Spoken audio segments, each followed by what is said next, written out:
આજના સૌથી મોટા સમાચારની વાત કરવામાં આવે તો મિત્રો, ગુજરાતમાં ખરીફ સિઝન 2026નું 85% વાવેતર પૂર્ણ. કુલ 72.47 લાખ એકરમાં વાવેતર થયું છે, જેમાં કપાસ 21.22 લાખ એકર અને મગફળીનું વાવેતર સામાન્ય વિસ્તાર કરતા 100% વટાવી ગયું છે. ડાંગર 7.61 લાખ હેક્ટરમાં વાવેતર નોંધાયું છે.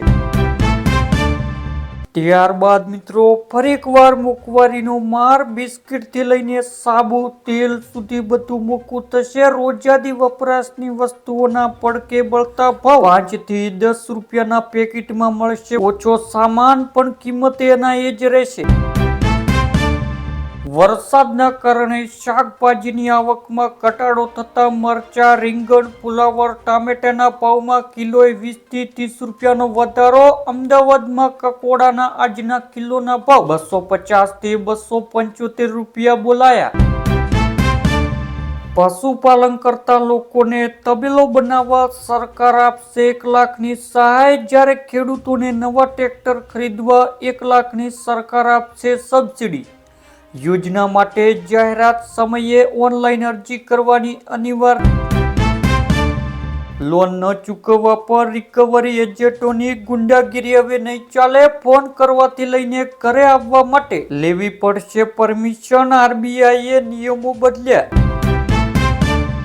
ક્રૂડ સસ્તું થતા ભારતમાં રોકાણ વધ્યું. ઓગસ્ટના પહેલા અઠવાડિયામાં ઈપીઆઈનું 12,921 કરોડ રોકાણ. જુલાઈમાં ભારતીય બજારમાં 20.200 કરોડ આવ્યા. ત્યારબાદ મિત્રો, પ્રધાનમંત્રી આવાસ યોજનામાં મકાન પાસ થયા બાદ સરપંચ કે તલાટી હપ્તા જમા કરાવવા કોઈ પ્રકારની લાંચ માગે તો તાત્કાલિક મામલતદાર કે કલેક્ટરને કરો અરજી કરવામાં આવશે તો કડક કાર્યવાહી થશે.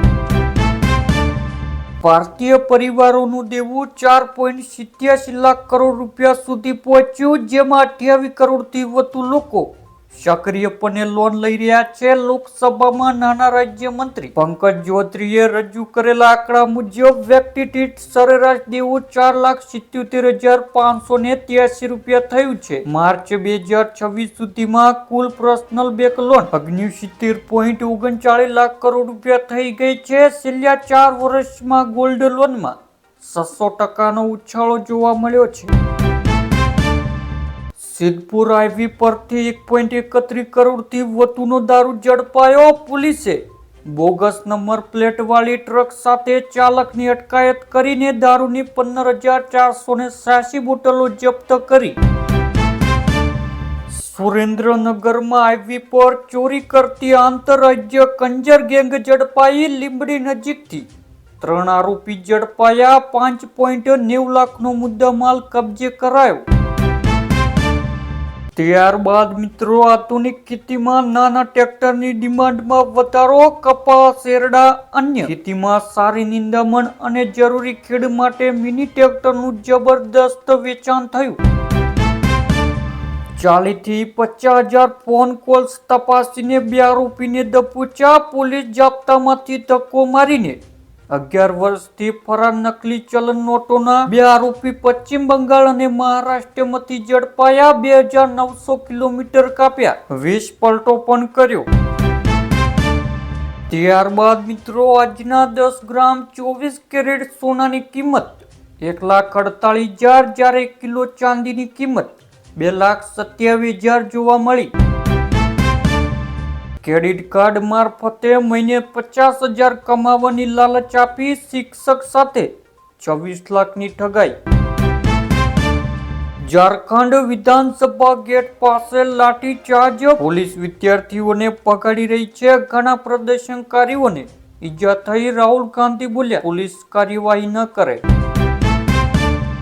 ત્યારબાદ મિત્રો, ફેન્સિંગ તારની વાડ બનાવવા સરકારે 200 રૂપિયા પ્રતિ મીટર વધારીને 300 રૂપિયા કર્યા. મોટા ભાગની અરજીઓ ચોમાસાના અંત સુધી મંજૂર કરવાની કવાયત.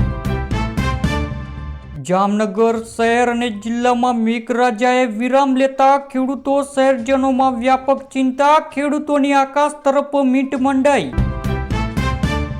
ભારતમાં પણ બાળકો માટે સોશિયલ મીડિયા બેન થશે. ભાજપ શાસન બિલ લાવવાની તૈયારીમાં, જ્યારે 13 વર્ષથી નાના બાળકોના એકાઉન્ટ બનાવવા ઉપર પ્રતિબંધ. ડેટા પ્રવાહ વસી ઓનલાઈન ગેમિંગ અને જાહેરાતો પર કડક નિયમો. ઉલ્લંઘન કરનાર ટેક કંપનીઓને 10,000 કરોડ સુધીનો દંડ થઈ શકે. 3 વીઘા ખેતરમાંથી શખ્સોએ કપાસના ઉભા છોડ ઉખાડી નાખ્યા. ભાવનગરના ગારિયાધાર તાલુકાના ચમારડીના ખેડૂત અને ગ્રામજનોની કડક કાર્યવાહીની માંગ. 10,000 રૂપિયાથી વધુનું નુકસાન.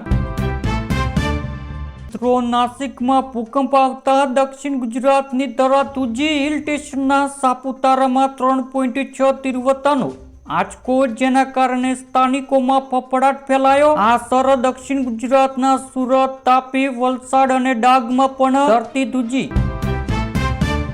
હિમાચલ પ્રદેશના ચંબામાં મુસાફરોથી ખીચોખીચ બસ પલટી મારી ગઈ. 8 લોકોના મોત, અનેક લોકોને ઈજા પહોંચી.